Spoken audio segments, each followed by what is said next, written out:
siang Bapak Ibu. Shalom. Shalom. Apa kabarnya hari ini? Saya diberkati, kamu diberkati, kita semua diberkati. Puji nama Tuhan. Mari kita siapkan hati kita untuk kita beribadah siang hari ini. Kita mau satukan hati kita di dalam doa. Tuhan Yesus, terima kasih buat kesempatan yang sudah Tuhan berikan dalam setiap hidup kami. Ajari kami menggunakan setiap kesempatan yang waktu yang sudah Tuhan berikan dalam kehidupan kami, untuk kami memberikan seluruh hidup kami kepadamu. Hari ini kami akan beribadah. Tuhan, kami minta penyertaan-Mu, kami minta perlindungan-Mu yang sempurna atas ibadah saat ini, sehingga setiap kuasa iblis kegelapan dipatahkan, dihancurkan dalam nama Yesus. Hadirat-Mu memenuhi tempat ini, kami dipulihkan, kami disegarkan, dan kami boleh menerima kasih anugerah yang daripada Engkau. Terima kasih Bapa, kami menyerahkan ibadah kami hari ini dari awal, pertengahan hingga akhirnya ke dalam tangan kuasa, di dalam satu nama yang berkuasa, di dalam nama Tuhan Yesus Kristus kami berdoa dan mengucap syukur. Haleluya, amin. Bapak Ibu, mari siang hari ini kita menyiapkan hati kita untuk kita datang kepada Tuhan. Amin. Kita membawa seluruh puji warah kita kepada Tuhan. Biarlah di hadiratnya kita merasakan kasih-Nya, dan biar di hadiratnya kita dikuatkan dan disanggupkan. Haleluya. Haleluya. Jesus. Haleluya.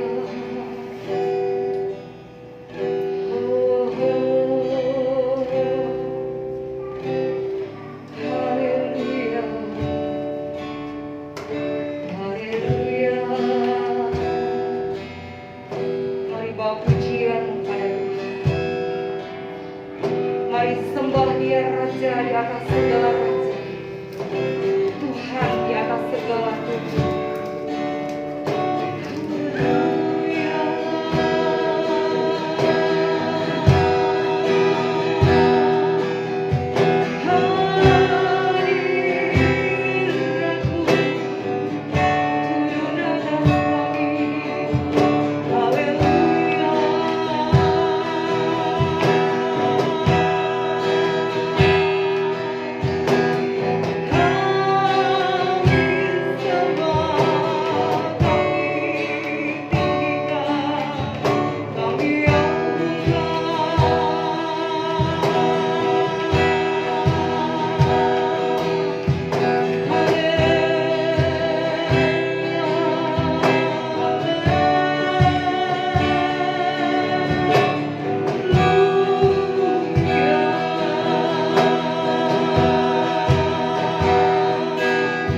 biasa bagi kami Tuhan. Haleluya. Amin. Bapak Ibu bersukacita siang hari ini. Amin. Kita mau berglori buat Allah kita. Amin. Dengan senyum kiri kanan dengan mata kita. Puji Tuhan. Kami yang telah ditebus dengan darah yang kudus dan kita menjadi saksi buat Allah kita. Amin. Haleluya. Mari berglori. Puji Dia dan tinggikan Dia dengan kekuatan kita. Amin. Haleluya. Mari bertepuk tangan bersama-sama dengan saya.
Kemenangan dari Tuhan. Kita bersama-sama tangan kita angkat lagi. Kami terima. Bisa Bapak Ibu? Haleluya. Kami terima kuasa-Mu. Mari semuanya terima kuasa Tuhan.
Sebesar apapun dosa yang sudah kita lakukan, Dia adalah Allah yang setia dan adil.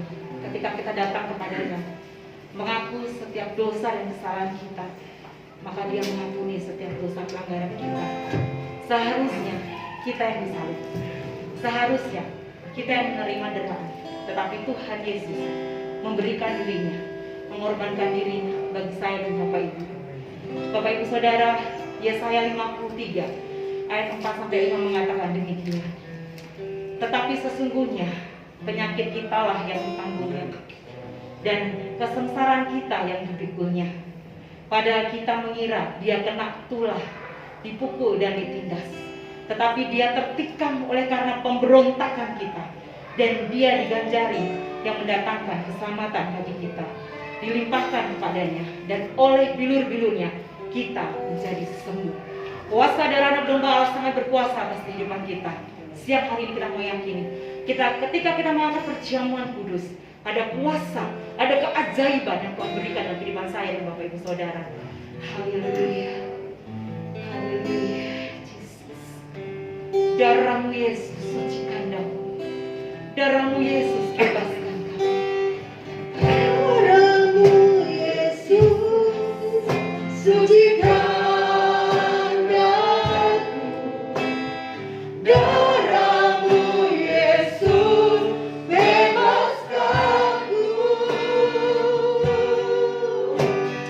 Darah-Mu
darah yang mulia telah dicurahkan karena keberdosaan kami, karena pelanggaran dan pemberontakan kami. Kami bersyukur karena anugerah-Mu. Kami beroleh penyucian.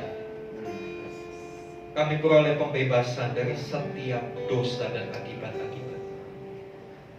Dan biarlah setiap kami boleh menghargai darah-Mu yang sudah dicurahkan bagi kami. Kami tidak menganggap sepele pengorbanan Kristus. Sebab itu ajari kami bagaimana caranya kami menghargai darah-Mu yang sudah dicurahkan bagi kami. Dengan kami mengerti, memahami akan kehendak-Mu ya Tuhan. Ajari kami supaya setiap langkah laku kami sesuai dengan kebenaran. Terima kasih Tuhan.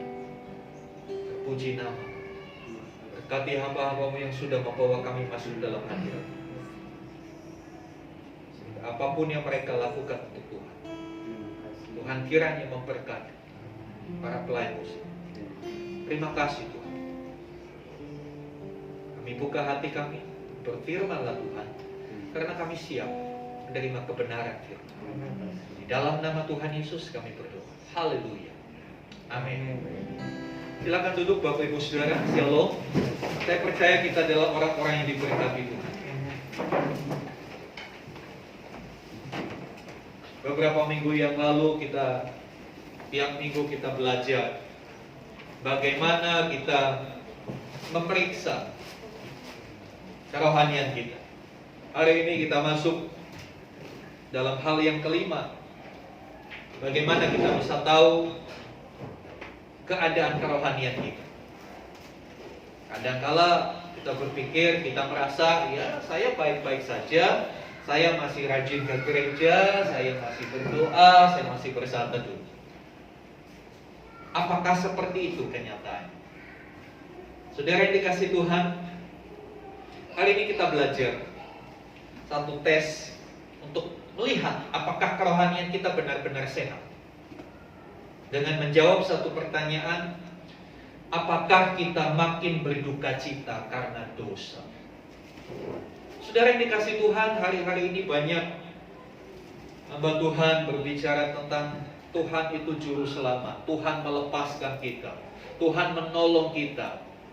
Di tengah-tengah pandemi, apapun yang kita alami, Tuhan menjanjikan kelepasan. Amin, betul, itu tidak salah. Tapi sebetulnya ada yang lebih esensi, ada yang lebih mendasar dari kehidupan kita sebagai orang Kristen. Saya mau katakan Kristen bukan sekedar agama, tapi kekristenan adalah satu kehidupan yang diubahkan oleh Tuhan. Saudara yang dikasihi Tuhan, mengapa? Karena inti kekristenan terletak kepada karya Tuhan Yesus. Inti kekristenan bukan masalah berkat. Inti kekristenan bukan masalah kita disembuhkan dari sakit penyakit. Tapi inti kekristenan adalah bagaimana kita yang berdosa mengalami pengampunan dosa sehingga kita boleh atau diizinkan masuk dalam kekudusannya Tuhan. Saudara yang dikasihi Tuhan, untuk itulah Yesus mati. Simbol salib yang seringkali ada di gereja, yang seringkali ada di rumah-rumah orang Kristen, dan mungkin yang seringkali kita pakai sebagai aksesoris, sebagai kalung, ya kan? Atau mungkin lebih ekstrim lagi, ditato salib. Saya katakan itu bukan jimat. Salib itu bukan jimat. Salib itu justru simbol pengingat apa yang Yesus lakukan buat hidup kita. Dan itu harus senantiasa kita ingat. Oleh sebab itu gereja Tuhan dimanapun menerima yang namanya sakramen perjamuan kudus, yang sebentar kita akan lakukan, untuk kembali mereview, mengingatkan kita tentang apa yang Yesus lakukan. Karena sungguh yang Yesus lakukan itu sungguh ajaib. Saudara yang dikasihi Tuhan, apa mujizat terbesar yang Yesus lakukan buat kita? Sakit sembuh, mati bangkit. Sesungguhnya mujizat terbesar adalah ketika Dia memindahkan kita dari kegelapan kepada terang. Mujizat yang terbesar adalah bagaimana ketika Dia menyelamatkan kita dari kuasa dosa. Kita tahu Alkitab berkata upah dosa adalah maut. Pertanyaannya, siapa kita yang tidak berdosa? Tidak ada seorang pun berani, saya pun tidak. Kenyataannya kita adalah berdosa. Keberdosaan kita ini yang akan membawa kita kepada maut.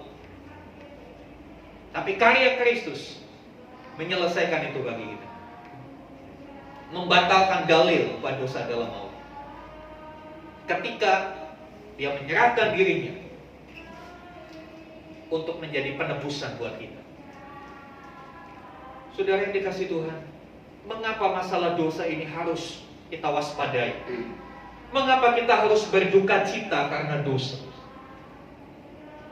Karena dosa itu akan menghancurkan kita. Kita baca satu ayat di dalam Yesaya 59 ayat yang kedua. Yesaya 59 ayat 2. Saudara Niki bisa tolong bacakan. Yesaya 59 ayat yang kedua.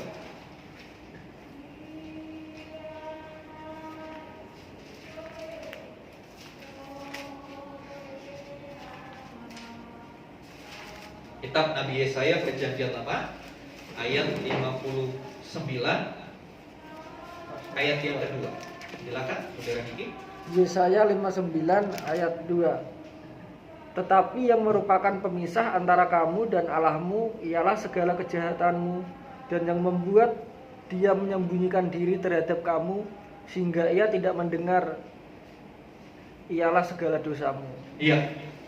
Jelas sekali dikatakan yang menjadi pemisah antara kamu dan Allah adalah segala kejahatan. Yang membuat dia menyembunyikan diri terhadap kamu sehingga dia tidak mendengar ialah segala dosa. Betapa mengerikannya dosa itu. Bukan sesuatu yang dapat begitu saja diabaikan. Dampaknya adalah dosa adalah pemisah antara kita dan Tuhan sebagai pencipta. Dan pertanyaan yang harus kita renungkan, beranikah kita hidup terpisah dari Allah? Sanggupkah kita sebagai ciptaan hidup terpisah dari Allah? Saudara yang dikasihi Tuhan, seumpama handphone yang Bapak Ibu miliki, mungkin itu handphone yang termahal. Sebutlah merek apa, iPad atau apa, seri terbaru, yang paling canggih. Tapi kalau tidak ada sumber daya, kalau baterainya nol dan saudara tidak menemukan charger untuk mengisi baterainya, apakah handphonemu berfungsi? Tidak berfungsi. Dia mungkin fungsinya untuk melempar anjing, tapi untuk berkomunikasi sebagaimana mestinya tidak ada gunanya. Walaupun kuotanya full, pulsanya full. Kita paham hal itu. Gadget tergantung dari sumber tenaga. Sumber tenaga itu yang mengaktifkan semua aplikasi-aplikasi, semua fitur-fitur yang ada di dalam gadget Anda. Tanpa sumber tenaga, nol, gak ada gunanya. Itulah manusia. Manusia hanya seonggok debu tanah yang kalau tidak dihembusi nafas Allah, hanya tetap jadi seonggok debu tanah. Kalau kita melihat kejadian manusia, bukankah Allah membentuk manusia dari apa? Debu tanah. Materi yang tidak berguna, materi yang tidak berharga, materi yang rapuh, yang membuat manusia yang diakui oleh semua agama sebagai makhluk yang mulia lebih daripada makhluk yang lain hanya karena ada nafas hidup yang dihembuskan Allah pada seonggok debu tanah. Kalau nafas itu gak ada, ya kembali jadi debu tanah. Betapa tergantungnya manusia dengan Allah. Jadi bayangkan ketika kita harus terpisah dari Allah, sanggupkah manusia itu? Sama seperti handphone yang habis baterai. Nabi Yesaya menjelaskan, yang menjadi pemisah antara kita dan Allah adalah segala kejahatan kita. Ayat itu berkata, yang membuat dia menyembunyikan diri terhadap kamu sehingga dia tidak mendengar kamu ialah segala dosamu. Kata-kata Allah menyembunyikan diri itu tidak berarti Allah lalu jadi nggak ada. Dia ada, tetapi dia diam. Dia tidak melakukan apa-apa, dia menyembunyikan diri. Dikatakan sehingga ia tidak mendengar. Allah tidak mendengar bukan karena Allah tuli, bukan karena Allah tidak bisa. Tapi ada satu penghalang yang membuat pekerjaan Allah, karya Allah tidak bisa dialami oleh manusia. Apa itu? Segala dosa. Jadi sekarang kita paham mengapa kita harus berduka cita karena dosa. Karena begitu fatalnya akibat dosa itu. Begitu mengerikannya. Oleh sebab itu ketika saudara berencana untuk berbuat dosa, pikirkan, berani gak kita berpisah dari Allah? Berani gak berpisah dari Allah? Saudara yang dikasih Tuhan, kekristenan adalah kehidupan bersama dengan Allah. Memang Tuhan Yesus berkata, aku mau supaya di mana aku berada, kamu berada. Tapi itu tidak akan pernah bisa terjadi ketika kita masih hidup di dalam dosa. Karena kondisinya, dia tidak berdosa. Itu yang pertama. Dosa adalah pemisah kita dengan Allah. Oleh sebab itu kita harus berduka cita ketika kita berdosa. Biarlah kesadaran itu ada dalam diri kita. Setiap kali kita berdosa, jangan pikir dosa itu ketika engkau membunuh, engkau merebut istri orang. Jangan pikir yang terlalu besar seperti itu. Yang sangat familiar dengan kita, mungkin perkataan yang didasari motivasi yang sombong, ingin menyombongkan diri, itu juga sebuah dosa. Mungkin pikiran-pikiran negatif tentang saudaramu yang lain, kebencian yang kau simpan begitu lama dalam dirimu, itu juga dikategorikan dosa. Itu bisa menjadi pemisah antara kita dan Allah. Dan ngerinya lagi dosa. Coba kita baca di dalam Yesaya 53 ayat yang kelima. Yesaya 53 ayat yang kelima. Tolong saudara Niki.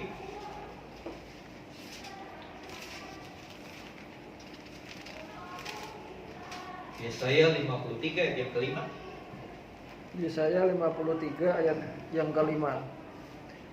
Tetapi ia tertikam oleh karena pemberontakan kita, dia diremukkan oleh karena kejahatan kita, ganjaran yang mendatangkan keselamatan bagi kita ditimpakan kepadanya, dan oleh bilur-bilurnya kita menjadi sembuh. Iya. Dosalah yang membuat Yesus disalib. Untuk menyelesaikan masalah dosa manusia, dia harus selesaikan di atas kayu salib. Saudara perhatikan, Allah menciptakan dunia ini hanya dengan berfirman. Tapi ketika Allah ingin menebus manusia, ketika Allah ingin menyelamatkan manusia, dia harus mengutus Yesus Kristus. Bukan hanya untuk tampil di dunia melakukan mujizat, tapi misi utama Tuhan Yesus ketika dia dihadirkan di dunia, di antara manusia, adalah untuk mati di atas kayu salib. Karena tidak ada pengampunan tanpa penumpahan darah. Darah Kristus harus ditumpahkan untuk pengampunan orang berdosa. Jelas sekali Nabi Yesaya berkata, tetapi ia tertikam oleh karena pemberontakan kita, diremukkan karena kejahatan kita. Bapak Ibu pernah menonton film tentang penyaliban Tuhan yang lama, yang sudah cukup lama, The Passion of the Christ? Betapa ngerinya itu digambarkan. Dan saya mau katakan apa yang digambarkan di film itu belum 100%. Belum benar-benar real seperti itu. Karena terlalu sadis, di luar batas-batas kemanusiaan, penderitaan yang Yesus alami. Di film itu Tuhan Yesus masih ditutupi bagian sensitifnya. Tapi realitanya, kenyataannya benar-benar dibuka. Sekujur tubuhnya habis, penuh dengan luka-luka, penuh dengan memar-memar, benar-benar diremukkan. Untuk apa? Untuk pengampunan saudara dan saya. Jadi, masihkah kita menyukai dosa? Masihkah kita bermain-main dengan dosa? Sungguh terlalu kalau kita masih bermain-main dengan dosa. Sementara yang Yesus lakukan sudah begitu luar biasa. Dia mati bukan untuk orang benar, tapi dia mati untuk orang berdosa. Dia mati orang jahat. Dia harus disalib karena kejahatan kita, karena kebebalan kita, karena ketidaktaatan kita, karena kita yang masih coba-coba berbuat dosa, bahkan menyukai dosa. Wah, gak apa-apa kan, gak ketahuan. Saudara yang dikasihi Tuhan, mari sadar, dia teraniaya karena kita. Tapi apakah dia marah sama kita? Tidak. Dia masih mengasihi kita. Bahkan dia masih berkata, aku mau supaya di mana aku berada, kamu berada. Luar biasa. Saya harap dengan kita mengerti kebenaran ini, kita semakin sadar bahwa seharusnya kita semakin berduka cita ketika kita berdosa. Jangan anggap remeh dosa. Jangan sampai kita hanya berpikir, ya nggak apa-apa lah dosa, nanti kan perjamuan kudus, minta ampun lagi, selesai habis perkara. Saudara yang dikasihi Tuhan, benar ada jaminan pengampunan dosa. Karena 1 Yohanes 1 ayat 9, barang siapa mengaku dosa, ia adalah setia dan adil, ia akan mengampuni segala dosa dan menyucikan kita. Betul itu jaminan. Kitab Nabi Yesaya juga berkata, walaupun dosamu semerah girmisi, akan diputihkan seputih salju. Betul. Tuhan memberikan jaminan pengampunan total untuk apapun jenis dosa yang kita lakukan. Tapi pertanyaannya, setelah diampuni, apa kita mau balik lagi bikin dosa? Itu yang harus kita renungkan hari-hari. Pengampunan itu sudah Tuhan berikan. Pengudusan Tuhan sudah kerjakan melalui karyanya di atas kayu salib. Karena dengan usaha manusia, manusia selalu gagal untuk mencapai kekudusannya Tuhan. Kita berusaha dengan kekuatan kita, tapi hasilnya ya gagal maning. Semua itu dikerjakan, di take over. Kegagalan manusia diambil alih dengan karya Kristus. Dan nyatanya dia berhasil menyelesaikan misinya di atas kayu salib. Bisa saja Tuhan Yesus berkata, aku tidak mau. Dia lepas dari salib, dia turun dari salib, dia habisi orang-orang yang menyalibkan dia. Bisa. Tapi sekali lagi, Tuhan Yesus tidak memilih itu, karena dia begitu mengasihi kita. Mohon maaf, apakah balasan kita? Kalau kita masih bermain-main dengan dosa, kalau kita masih anggap enteng dosa itu, dan kita berkata, ya semua orang juga bikin begitu Pak. Hati-hati saudara. Hati-hati. Kesadaran akan dosa itu adalah tanda bahwa orang itu sedang bertumbuh secara rohani. Kita tidak akan pernah bisa menjadi komunitas yang berdampak. Impactful community itu hanya sekedar kata-kata manis saja, nggak akan terjadi kalau tidak dimulai dari satu hal yang ini. Kita sadar, kita berduka cita, ya Tuhan, aku masih sering banyak salah. Kenapa aku ngomong begitu ya Tuhan? Pernahkah kita berkata begitu? Atau kita santai saja setelah kita menyakiti orang? Atau santai saja kita setelah kita maki-maki pasangan kita? Ya sudahlah, biasa. Udah. Saudara, hati-hati. Kalau kita tidak segera sadar akan kesalahan, kalau kita tidak berduka cita akan kesalahan yang kita lakukan, rohani kita sedang menuju kepada kematian. Tapi rohani yang bertumbuh, dia akan selalu sadar. Dia akan berduka cita. Kata berduka cita itu artinya kesedihan yang mendalam, yang menghasilkan pertobatan. Kesedihan yang mendalam, yang akhirnya berkata, saya tidak mau lagi lakukan itu. Saudara yang dikasihi Tuhan, karena kita dipanggil bukan untuk melakukan hal yang cemara, kita dipanggil untuk melakukan yang kudus. 1 Tesalonika 4 ayat yang ke-7, tolong dibacakan. 1 Tesalonika 4 ayat yang ke-7.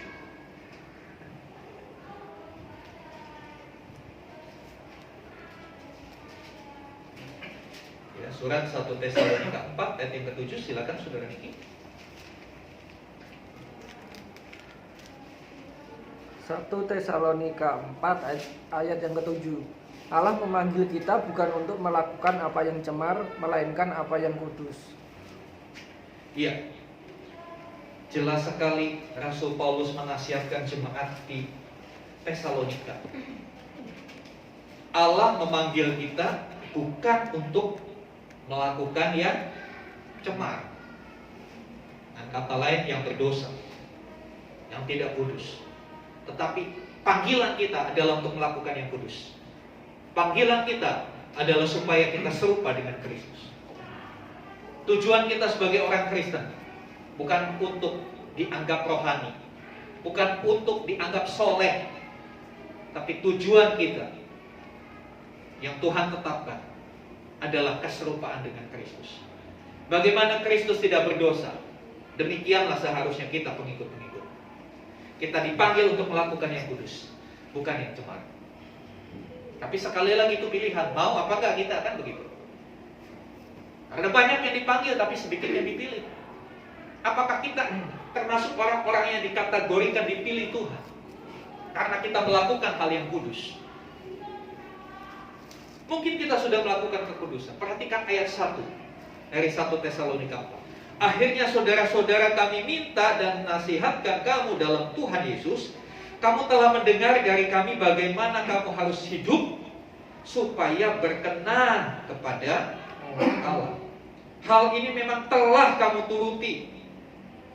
Puji Tuhan kalau kita sudah mengejar kekudusan dalam hidup kita. Tetapi baiklah kamu melakukannya lebih bersungguh-sungguh lagi. Biarlah ini menjadi kata kunci buat kita. Oke, kita sudah memutuskan untuk kita menjadi pengikut Kristus. Oke, kita sudah meninggalkan yang cemar. Bagus, kita sudah meninggalkan dosa. Tapi nasihat firman Tuhan hari ini, marilah kita melakukannya lebih bersungguh-sungguh lagi. Katakan amin. Amin. Apa artinya kata lebih bersungguh-sungguh lagi? Ya dengan segenap kekuatan kita. Bukan untuk cari pujian dari manusia. Bukan dianggap, oh itu orang suci. Bukan. Tapi supaya hidup kita berkenan kepada Allah. Saudara yang dikasih Tuhan, duka cita karena dosa, itu yang Tuhan Yesus katakan berbahagia. Di dalam Matius 5 ayat 4, khotbahnya di bukit, Tuhan berkata, berbahagialah orang yang berduka cita, karena dia akan dihibur. Duka cita itu ada dua. Banyak orang berduka cita karena keinginannya gak tercapai. Aduh, saya pengen beli rumah baru, gak tercapai duka cita. Gara-gara pandemi sih, jadi saya gak bisa beli rumah baru. Saya mau ganti mobil, aduh gara-gara pandemi omset saya ngedrop. Gak bisa, sedih berduka cita. Ketika target-target yang saudara tetapkan dalam hidupmu tidak tercapai, engkau berduka cita. Ketika gaya hidup yang engkau idam-idamkan belum terjadi, orang berduka cita. Betul? Wah, pengen punya gaya hidup kayak sultan, katanya. Tapi belum tercapai, berduka cita, sedih, melamun, galau bahasa zaman sekarang. Itu duka cita karena dunia. Tapi duka cita yang Tuhan Yesus maksud berbahagia adalah duka cita karena kehendak Tuhan. Ingat, kehendak Tuhan adalah kekudusan. Orang yang berduka cita karena kehendak Tuhan, dia berduka cita ketika dia salah di hadapan Tuhan. Ketika dia melakukan kekeliruan, ketika dia melakukan dosa, dia berduka cita. Dia nyesel, pakai banget nyeselnya. Bukan cuma ya sudahlah, biasa. Salah ngomong yang biasa. Apakah kita masih seperti itu? Atau kita benar-benar ada satu perasaan yang, waduh, galau. Kenapa kamu tidak berdosa? Saya salah ngomong sama orang itu, jadi orang itu sakit hati sama saya. Saya harus datang sama orang itu menyelesaikan. Saya harus minta maaf sama orang itu. Nah, saudara yang dikasih Tuhan, ini sebetulnya Tuhan Yesus katakan, dia berbahagia. Karena semakin orang berduka cita karena dosa, maka semakin hidupnya mengarah kepada kekudusan. Mari kita lihat satu ayat uraian dari Rasul Paulus, 2 Korintus 7 ayat yang ke-10. Jika saya mempelajari ini, saya melihat sungguh pentingnya kita menjadi berduka cita di dalam kehendak Tuhan. 2 Korintus 7 ayat yang ke-10. Loh, sekarang ini 2 Korintus 7 ayat yang ke-10. Sebab duka cita menurut kehendak Allah menghasilkan pertobatan yang membawa keselamatan dan yang tidak akan disesalkan. Tetapi duka cita yang dari dunia ini menghasilkan kematian. ya, ada 2 jenis duka cita di sini. Duka cita karena kehendak Allah. Kita tahu kehendak Allah dalam hal ini adalah pengudusanmu. Ya kan? Dikatakan itu menghasilkan apa? Pertobatan. Ketika saya berduka cita karena waduh saya sadar saya salah ngomong nih sama seseorang. Aduh kenapa saya ngomong gitu, kan nyakiti hati orang itu. Saya berduka cita. Akhirnya saya bertobat, betul kan? Apa artinya bertobat? Berbalik arah. Berubah, tidak melakukannya lagi. Saya sadar saya salah, saya minta ampun sama Tuhan, kemudian saya bertobat. Sadar. Nanti lagi-lagi saya gak akan melakukan itu lagi, kan begitu. Jangan pernah jatuh dalam hal yang sama. Nah, saudara yang dikasih Tuhan, menghasilkan pertobatan yang membawa kepada keselamatan. Jadi keselamatan itu bisa terjadi diawali dengan pertobatan, diawali dengan perubahan hidup. Sebab itu esensi kekristenan adalah perubahan hidup. Dari gelap kepada terang, dari cemara kepada yang kudus. Jangan pernah mengaku jadi orang Kristen kalau hidupmu belum mengalami perubahan. Itu hanya omdo. Kekristenan bukan bicara masalah seberapa aktif kita di gereja. Kekristenan bukan bicara masalah terlibat atau tidak kita di pelayanan. Tapi kekristenan berbicara soal bagaimana hidupku sudah berubah menyerupai Kristus. Maaf kalau saya bicara ini keras, karena itulah kebenarannya. Tuhan Yesus berkata melalui firman-Nya, kalau orang berkata percaya kepada Kristus, dia wajib hidup sama seperti Kristus telah hidup. Itu patokannya. Standarnya Allah buat kita seperti itu.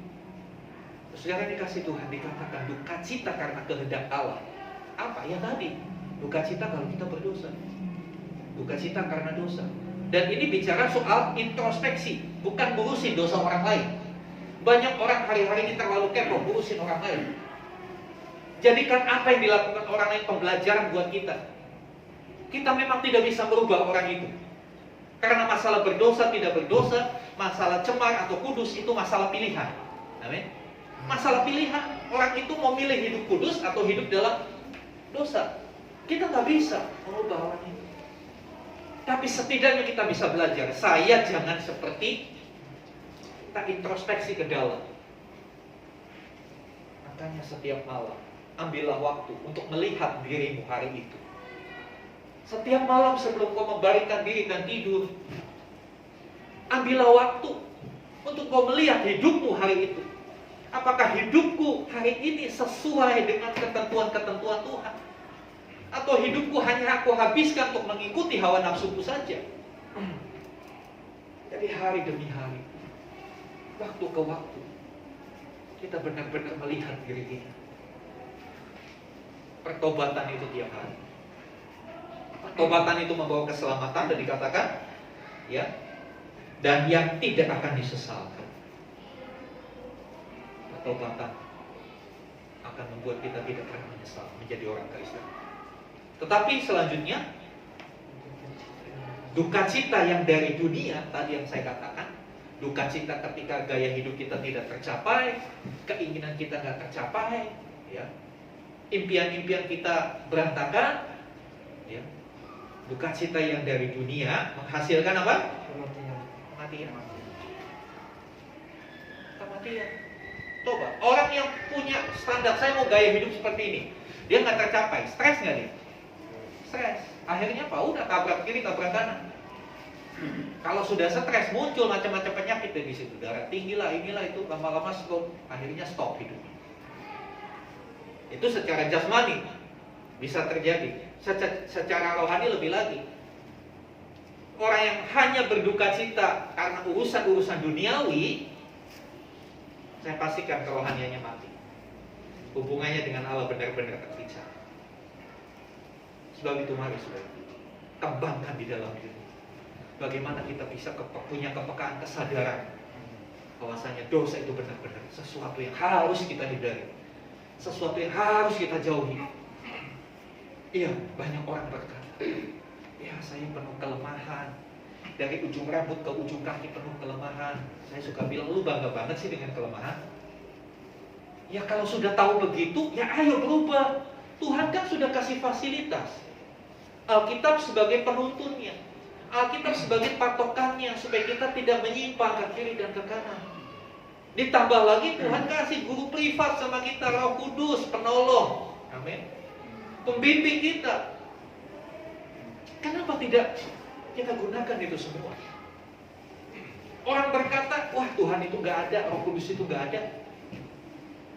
Itu sama seperti kemarin saya sampaikan ilustrasi ini kepada teman-teman kaum muda. Ada seorang tukang cukur, dia ateis. Tahu ya, ateis gak percaya Tuhan. Sambil dia nyukur, dia ngomong sama yang dicukur, Tuhan itu gak ada.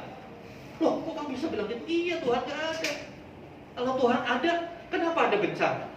Kalau Tuhan ada, kenapa ada orang jahat? Kenapa ada orang susah? Kenapa ada orang sakit?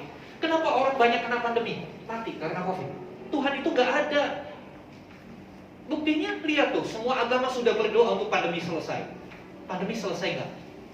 Udah hampir 2 tahun gak selesai-selesai. Masih ada juga yang mati tiap hari. Tuhan itu gak ada, bullshit tentang Tuhan. Atau bahasa Indonesia, prank tentang Tuhan. Lalu konsumen ini yang dicukur bilang gini, dia diam. Kemudian dia melihat keluar, ada orang gembel, orang gembel ya, rambutnya panjang gimbal gitu.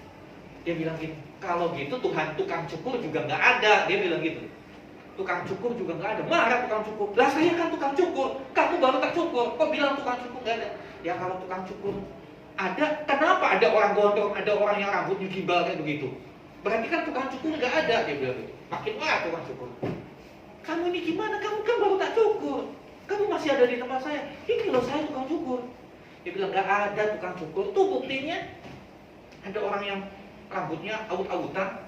Kalau tukang cukur ada pasti rapi semua. Lalu tukang cukur, ya salah dia. Kenapa dia nggak datang ke sini? Coba kalau dia datang ke sini, bilang sama saya minta dicukur, rapi rambutnya. Lalu si konsumen ini bilang gitu. Ya Tuhan juga kayak gitu. Keberadaan Tuhan tidak ditentukan dengan kondisi yang kita lihat sekarang. Apapun kondisinya, Tuhan adalah Tuhan. Kenapa ada penderitaan? Ya karena ada dosa. Dan manusia tidak mau menyelesaikan dosanya. Atau manusia berusaha menyelesaikan dosanya dengan caranya sendiri. Nggak dapat solusi. Seperti orang yang rambutnya panjang, yang acak-acakan gembel itu. Dia nggak mau datang ke tukang cukur, ya selamanya rambutnya akan begitu. Tapi kalau dia dengan rendah hati datang ke tukang cukur, bilang, Pak tolong potong rambut saya, rapi nggak? Rapi. Saudara, mungkin ini hanya sekedar ilustrasi, tapi kita bisa memaknai. Kita datang nggak datang sama Tuhan, Tuhan tetap ada. Amin. Amin. Jadi kalau kita masih ada dalam penderitaan, masih ada dalam kesulitan, bukan salahnya Tuhan, atau bukan masalah Tuhan ada nggak ada, tapi salahnya kita. Kenapa kita nggak datang sama Tuhan? Kenapa kita masih berusaha dengan kekuatan kita? Padahal kita hanya seonggok debu yang tidak punya nilai apa-apa tanpa Tuhan. Mungkin firman ini keras, karena saya mau kita semua menjadi orang-orang Kristen yang dewasa, yang di dalam otak kita nggak cuma isinya berkat, berkat, dan berkat. Saya mau katakan, berkat di dunia selesainya nanti cuma ketika kita dapat gelar almarhum, udah selesai semua. Mau pakai Mercy, mau pakai Alphard, jatahmu tetap 2 kali 1. Gak mungkin Alphardmu ikut ditanam di situ. Kalau Alphardnya ikut ditanam, keluargamu yang protes. Lebih baik kami pakai daripada dikubur Alphardnya, kan begitu. Hidup ini bukan sekedar apa yang di dunia, tapi tembus di dalam kekekalan. Masalahnya, apa yang terjadi di dalam kekekalan tergantung hari-hari ini kita menjalani.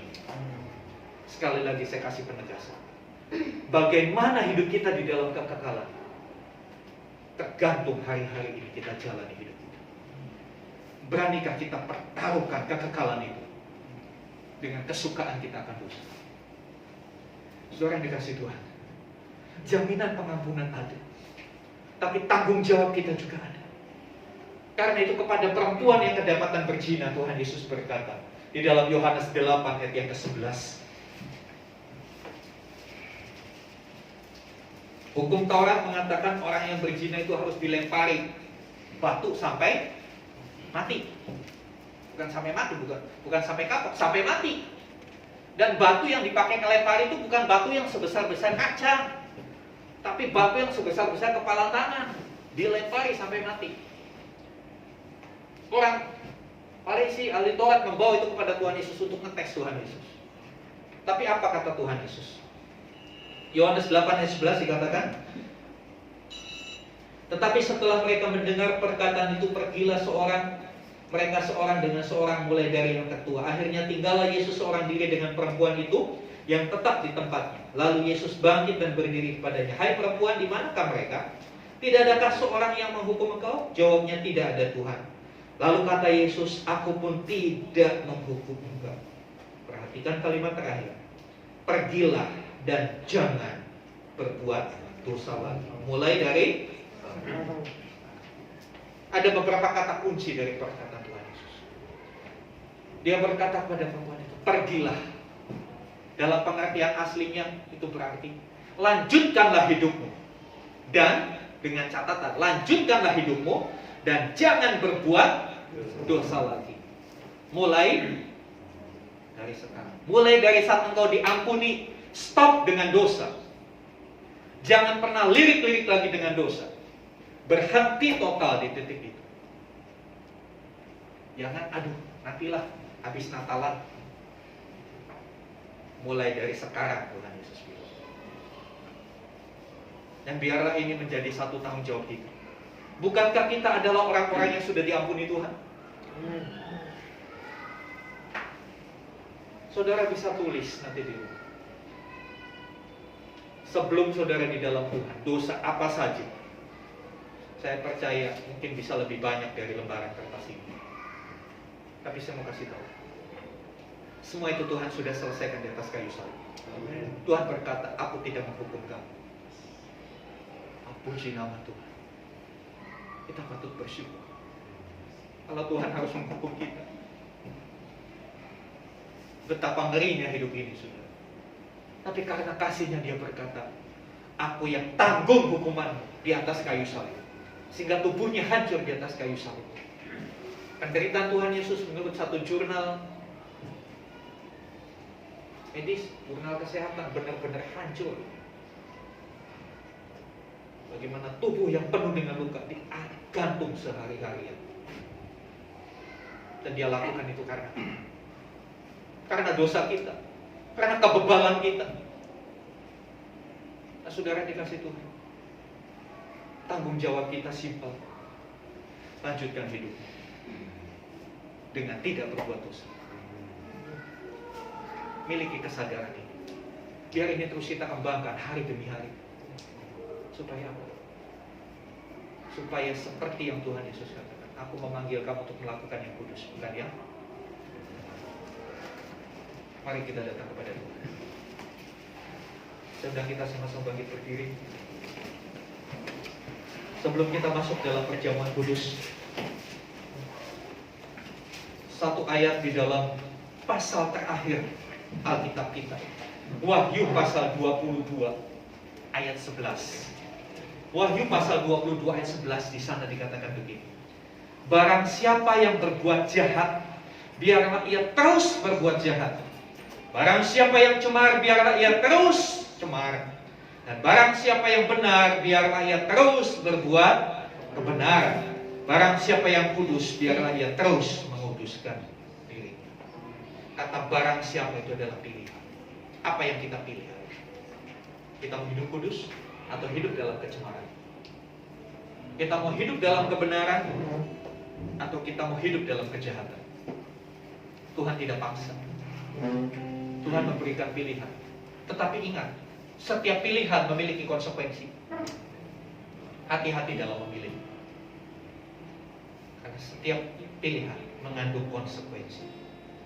Dan konsekuensinya yang lebih parah, saya mau kasih tahu. Konsekuensinya itu bersifat kekal.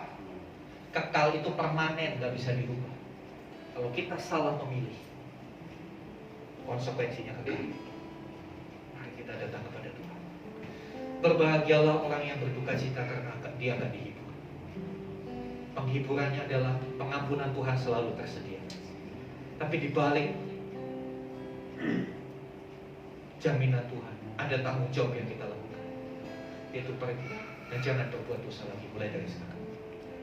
Mari kita mengatakan, sukacitaku penuh, ku bermazmur bagimu. Haleluya.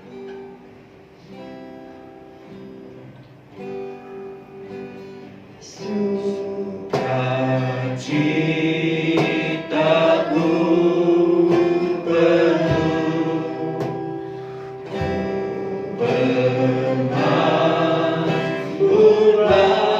bagimu, karena ku tahu ku telah ditebus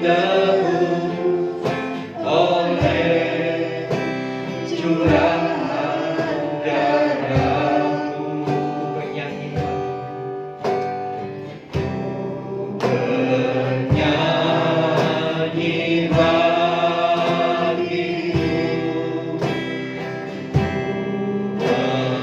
memuji namamu, karena ku tahu ku berkemenangan oleh curahan darah. katakan darahmu Yesus. Darahmu Yesus, sucikan darahmu. Darahmu Yesus, bebaskanku. Darahmu Yesus, ubahkan darahmu. Ku dijadikan Darahmu Yesus.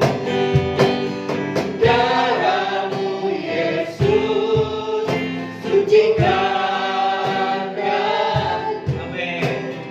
Darahmu Yesus, bebaskanku. Darahmu Yesus, ubahkan darahmu. Ku dijadikan darahmu. Biar musik mainkan pujian ini. Mari ambil waktu beberapa saat. Selidiki. Apakah ada duka cita ketika kau berdosa? Atau kau berpikir, ya biasalah, saya kan manusia penuh kelemahan. Dosa-dosa sedikit, cincailah. Dengar baik.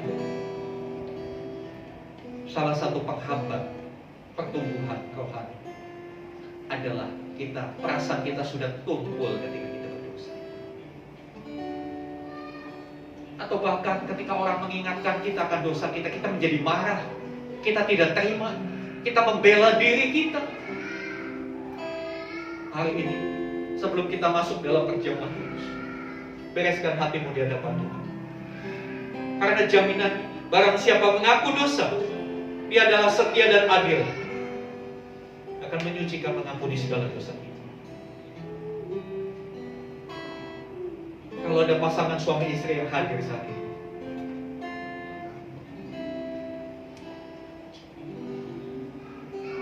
kau bisa bergandengan tangan, gandeng tangan pasangan.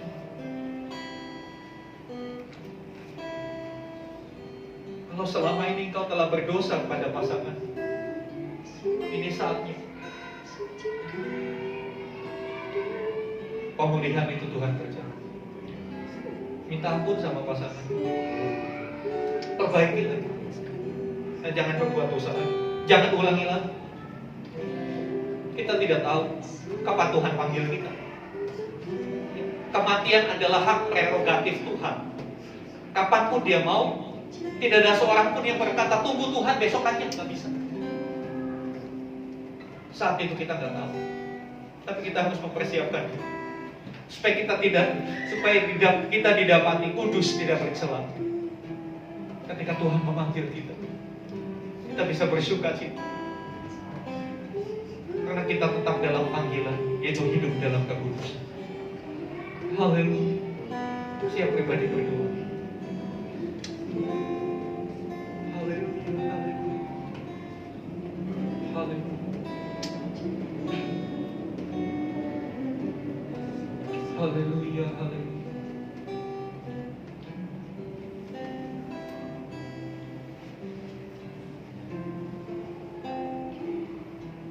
Pengampunan-Mu limpah buat kami Tuhan. Ya, kekudusan-Mu melingkupi kami. Darah-Mu yang sudah tercurah 2000 tahun yang lalu masih berlaku sampai saat ini, menyucikan segala dosa, bahkan membebaskan kami dari setiap ikatan-ikatan kelemahan, ikatan-ikatan kuasa kegelapan, ikatan-ikatan perilaku yang buruk. Darah-Mu membebaskan kami. Darah-Mu juga Tuhan yang sanggup mengubahkan kami, menjadikan kami ciptaan yang baru. Kami tidak seperti dulu lagi, tapi karena kami mengalami perubahan menjadi seperti Kristus.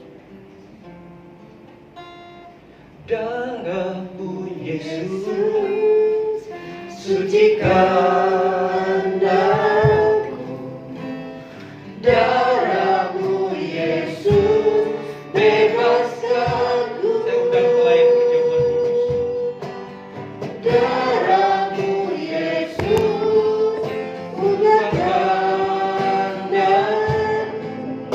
ku dijadikan.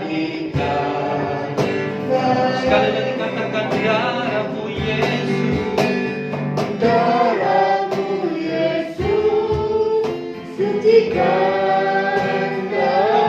Amin.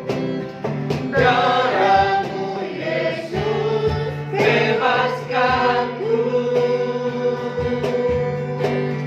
Darah-Mu Yesus ubahkan ku dijadikan. Katakan ku dijadikan baru. Ku dijadikan Biar itu menjadi doa kita, ku dijadikan baru. ku dijadikan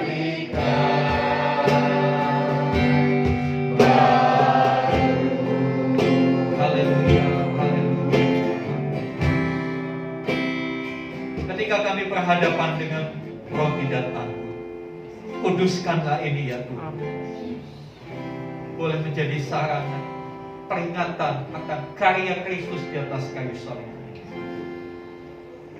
di mana Tuhan Yesus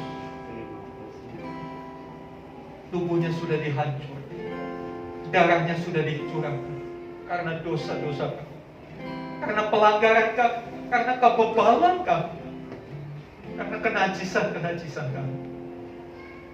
Tapi kami bersyukur Tuhan Yesus telah menyelesaikan semuanya. Dan Engkau telah menang. Biarlah kami masuk dalam persekutuan dengan kematian Kristus, sehingga pada akhirnya kami juga boleh mati atas segala dosa-dosa kami. Dan seperti Kristus bangkit, kami juga dibangkitkan bersama-sama dengan Kristus dalam kehidupan yang diperbaharui. Kuduskan roti dan anggur ini. Haleluya. Silakan saudara menerima roti dan anggur dengan tetap hati yang tertuju pada Tuhan. Haleluya. Sukacitaku penuh. Sukacitaku penuh, bermakmur bagiku, karena ku tahu ku telah ditemukan oleh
dijadikan baru, ku dijadikan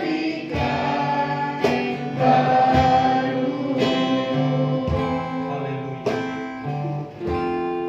Di dalam roti ada ayat-ayat firman Tuhan.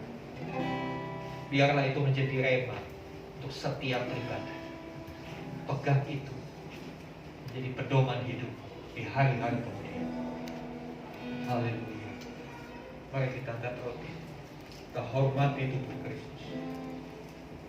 Sebab apa yang telah aku teruskan kepadamu telah aku terima dari Tuhan, yaitu bahwa Tuhan Yesus pada malam waktu ia diserahkan mengambil roti, dan sesudah itu ia mengucap syukur atasnya, ia memecah-mecahkannya dan berkata, inilah tubuh yang diserahkan bagi kamu.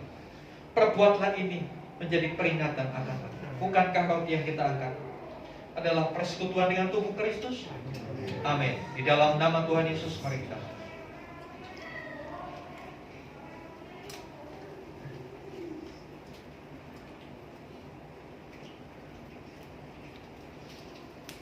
Haleluya, haleluya. Terima kasih Tuhan untuk tubuh yang sudah dipecah-pecahkan bagi kami. Melalui persekutuan dengan tubuh Kristus, kami disatukan sebagai tubuh Kristus, gereja Tuhan di muka bumi. Kami disatukan untuk kami boleh bersama-sama menyenangkan hati kepala gereja Tuhan Yesus Kristus. Haleluya. Mari angkat cawan.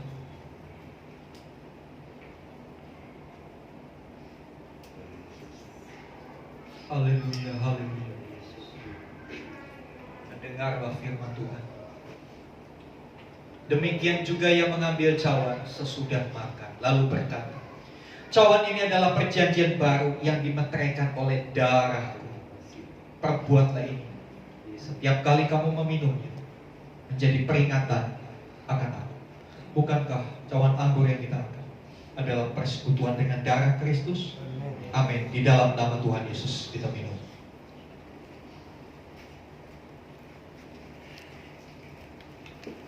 Mari mengucap syukur untuk apa yang sudah Dia lakukan buat kita. Darahnya yang mahal sudah tercurah untuk menebus dosa kita. Sebab itu biarlah kita diberikan kekuatan untuk pergi dan tidak melakukan dosa. Haleluya, haleluya, haleluya, haleluya.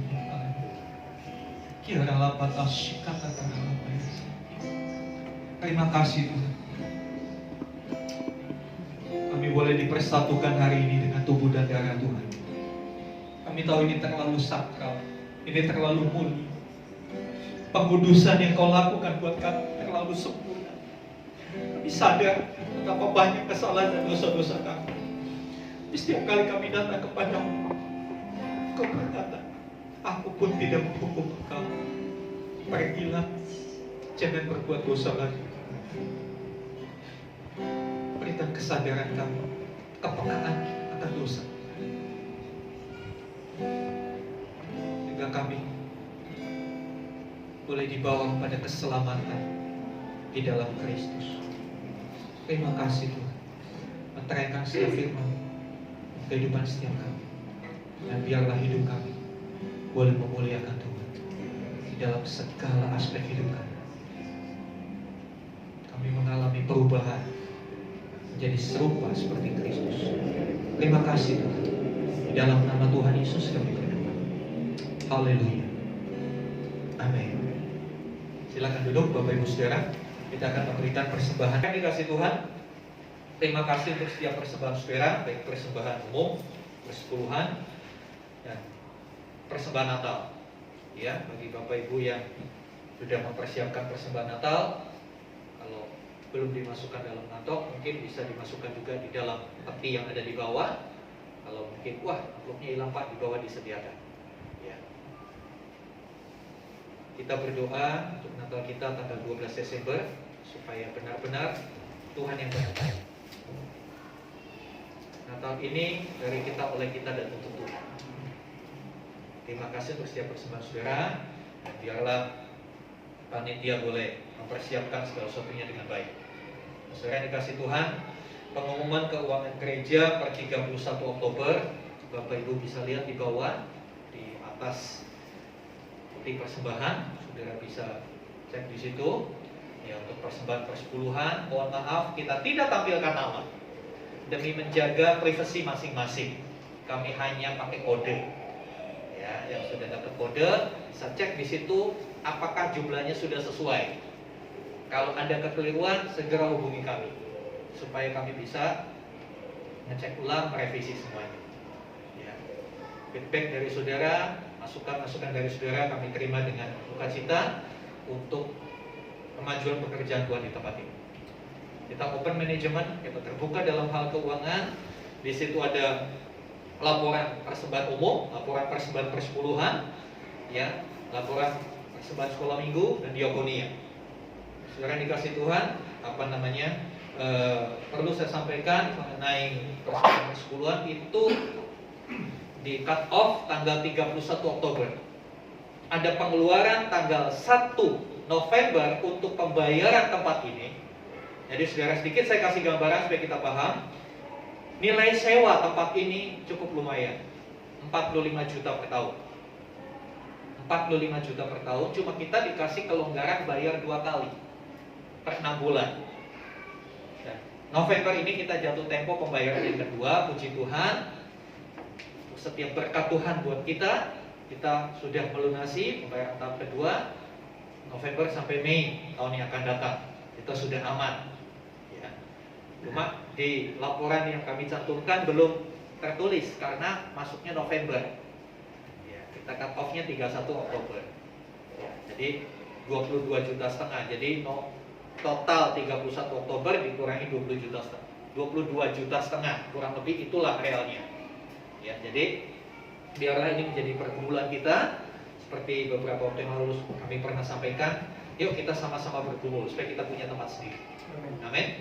Sehingga kita bisa lebih leluasa lagi. Kita tidak bersempit-sempitan. Ini belum semua jemaat, ada beberapa jemaat tidak hadir. Kalau hadir, waduh, full.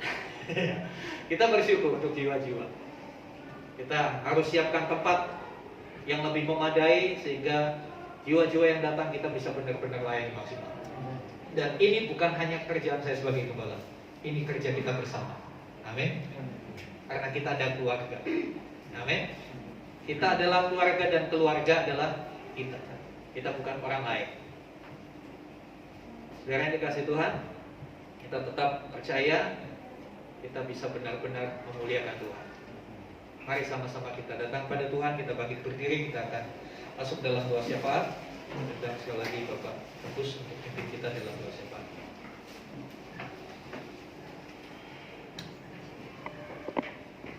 Mari sama-sama kita satukan hati sebelum mengakhiri pada raya siang hari ini.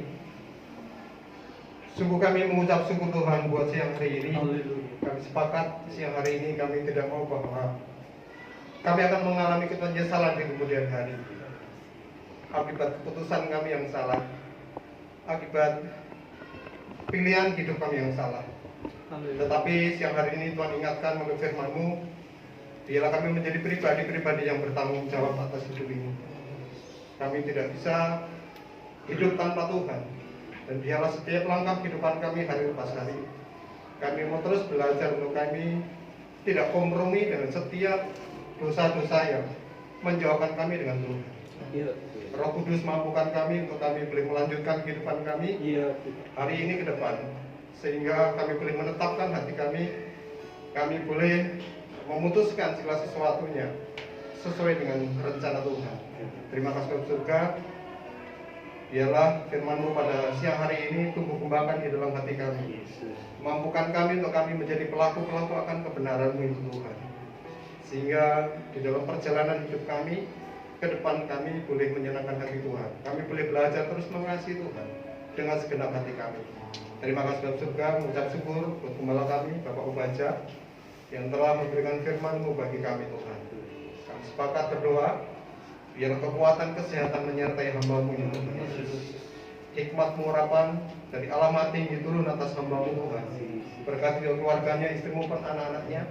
Kami percaya bahwa penyertaan Tuhan yang sempurna menyertai keluarga ini, sehingga kami boleh bergandeng tangan bersama dengan keluarga hamba-Mu ini Tuhan, untuk mendatangkan kerajaan Tuhan di tengah-tengah gereja ini, untuk kami boleh menuai jiwa yang besar di tempat ini Tuhan Yesus. Terima kasih Roh Surga, terima kasih Roh Kudus, menyerahkan untuk setiap jemaat-Mu yang bersama-sama dengan kami ibadah kedua pada siang hari ini Tuhan. Apapun kondisi kehidupan kami, apapun keadaan kami yang kami alami hari-hari ini, tapi satu hal yang kami percaya bahwa pertolongan Tuhan tidak pernah terlambat bagi kami. Biarlah Tuhan yang terus tuntun kami dan bimbing kami di dalam mengiringi Tuhan. Seumur hidup kami tidak mau belajar untuk meninggalkan Tuhan, tapi kami mau melibatkan Tuhan di dalam kehidupan kami. Terima kasih Bapak. Berkati keluarga kami, istri maupun anak-anak kami, berkati keluarga terdekat kami, bahkan apapun yang kami kerjakan hari ini ke depan, biarlah kemuliaan nama Tuhan yang senantiasa kami tinggikan. Terima kasih Bapak Surga, berdoa untuk gereja-Mu di tempat ini. Kami serahkan gereja GBT di tempat ini Tuhan. Kami percaya bahwa bukan karena kekuatan kami atau rencana kami gereja ini ada, tapi karena rencana Tuhan yang jadi atas gereja ini Tuhan. Biarlah Tuhan yang terus memimpin gereja ini, Tuhan yang terus menumbuh kembangkan gereja ini, sehingga sampai rencana Tuhan tergenapi atas gereja ini Tuhan. Biarlah keberadaan gereja menjadi berkat bagi lingkungan kami, untuk tetangga ruko di tempat ini Tuhan Yesus, untuk aparat RT, Tuhan diberkati, RW tempat itu Tuhan berkati. Terima kasih Bapak Surga. Sepakat berdoa untuk bangsa dan negara kami mengucap syukur Tuhan. Kondisi yang kami boleh melihat, kami boleh mendengar bahwa bangsa ini mulai pemulihan terjadi dari wabah yang ada Tuhan. Kami percaya tidak lepas campur tangan Tuhan atas bangsa kami. Biarlah kami serahkan bangsa kami ada dalam tangan-Mu Tuhan. Pemeliharaan Allah nyata atas bangsa ini. Tuhan yang berkati untuk pemerintah pusat, untuk presiden kami, untuk wakil presiden. Tuhan yang terus pimpin mereka, berikan kesehatan, kekuatan, hikmat yang dari Tuhan, sehingga melalui para pemimpin kami bangsa ini boleh keluar dari setiap keterpurukan yang ada. Bahkan Tuhan juga pemulihan secara maksimal di dalam perekonomian yang ada Tuhan. Terima kasih Bapak Surga. Ucap syukur kami sekali lagi kami serahkan setiap jemaat-Mu pada siang hari ini. Sebentar lagi kami akan pulang. Berkati perjalanan kami, sampaikan kami sampai tujuan dengan selamat. Bahkan secara khusus Tuhan, firman-Mu siang hari ini tidak sekedar kami dengar, tetapi biar menjadi suatu peringatan bagi kami untuk kami pegang dan kami lakukan di tengah kehidupan kami. Terima kasih Bapak Surga. Sebelum kami pulang, kami siap menerima berkat-Mu melalui nama-Mu. Mari Bapak Ibu, buka hatimu, angkat tanganmu, dan terimalah rahmat anugerah yang besar dari Bapa di surga melalui karya Tuhan Yesus Kristus. Persekutuan pengurapan Roh Kudus tercurah atas kehidupan setiap kita. Berkat-berkat jasmani, terlebih lagi berkat rohani melimpah atas kehidupan. Dan jadilah berkat dimanapun Tuhan menempatkan diri. Karena itu pergilah, jadikanlah semua bangsa murid, dan baptislah mereka dalam nama Bapa dan Anak dan Roh Kudus. Dan ajarlah mereka melakukan segala sesuatu yang telah kuperintahkan kepadamu. Dan ketahuilah, aku menyertai kamu senantiasa sampai kepada akhir zaman.